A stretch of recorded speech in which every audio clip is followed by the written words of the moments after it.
Good day. We are the group 2 and we're here to do the assigned activity in us in module 13 which entitled Mastering Paraphrasing Techniques for Effective Call Center Communication. But before we proceed, let me introduce our group members.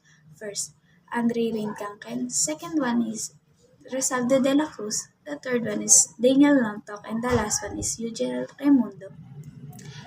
In original statement is my internet has been down for hours and I work from home.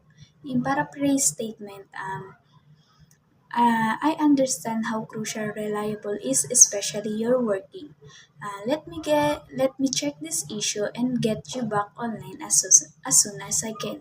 So, for the original, I'm really sorry for the inconvenience. I know how important it is to stay connected. Let me see what's happening and help you as quickly as possible. In paraphrase, I understand how disruptive this must be for you. I'll investigate the issue right away and do my best to get the things resolved swiftly. So for the original, I completely understand your situation. Let me clarify things and make it right with you. And for the paraphrase part, that does sound upsetting. Let me walk you through the details and let's sort everything out. In original statement, I lost my card and afraid someone will use it.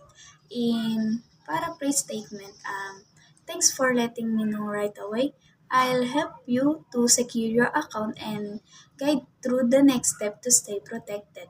So, in original, I'm happy to assist in any way you need. Let's make this process as easy as possible for you. In paraphrase, I'm here to support you. We'll go through this together step by step, and I'll do everything I can to simplify the process. That sound is very concerning. Let's take a look what happened and work together on the best course of action.